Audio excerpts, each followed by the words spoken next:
আমার যে বিষয় আপনাদের কাছে বলা সংযোজন করা, এই যাত্রা মোট ৫,০০০ কিলোমিটার ব্যাপী।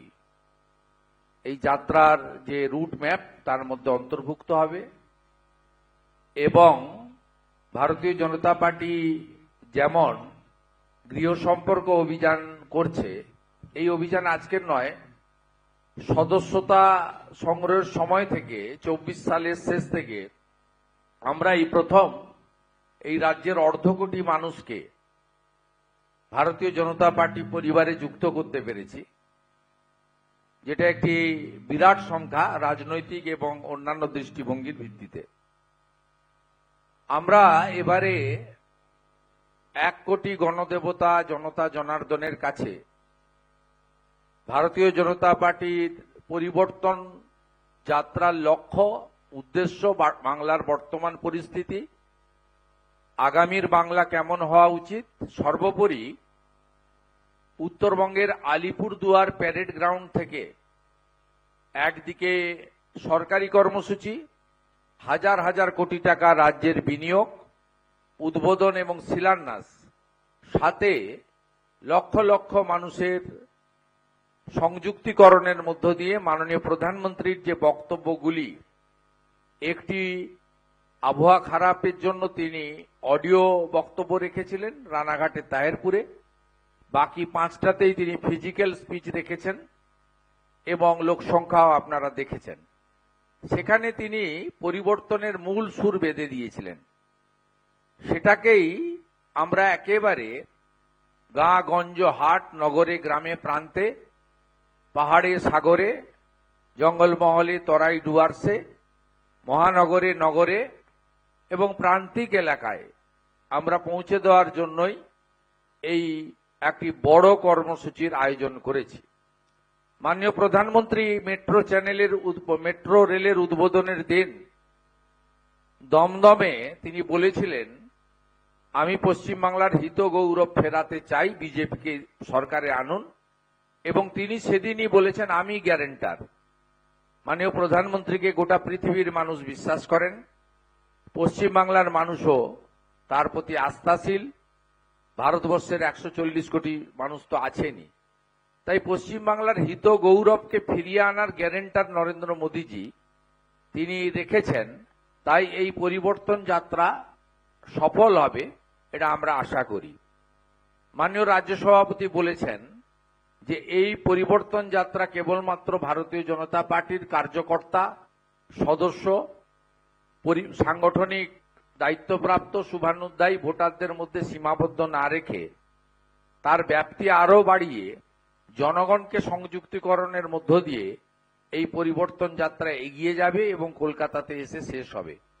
এই রাজ্যে কয়েকটি বিন্দুতে আমি বলতে চাই রাজ্যের বর্তমান অবস্থা।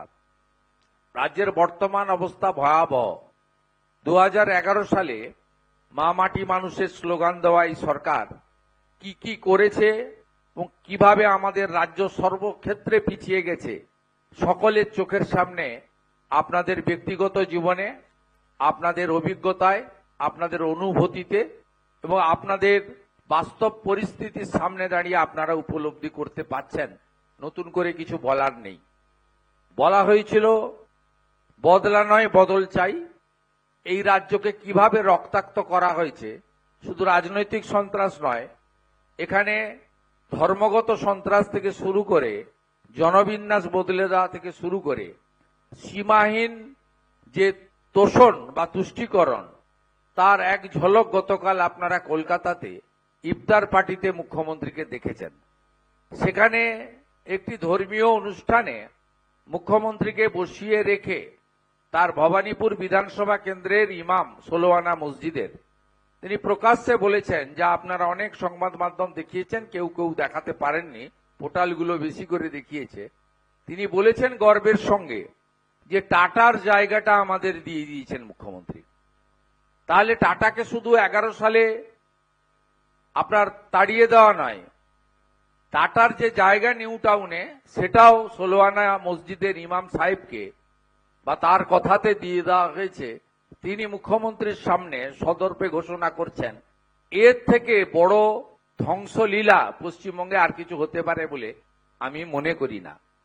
দ্বিতীয়ত, নারী সুরক্ষার ক্ষেত্রে আজকে কঠিন অবস্থার মধ্য দিয়ে আমরা চলেছি এবং পার্ক স্ট্রিট কামদুনি থেকে শুরু করে লাগাতার বর্তমানে আপনাদের দুটো শাসক দলের একেবারে মাঝারি স্তরের নেতা বা জনপ্রতিনিধির যে অবস্থা বা পিকচার সামনে এসেছে, তাতে তৃণমূল কংগ্রেসের পদাধিকারী জনপ্রতিনিধি মহিলারাও তৃণমূল কংগ্রেসের জনপ্রতিনিধি বা নেতাদের হাতে সুরক্ষিত নয়।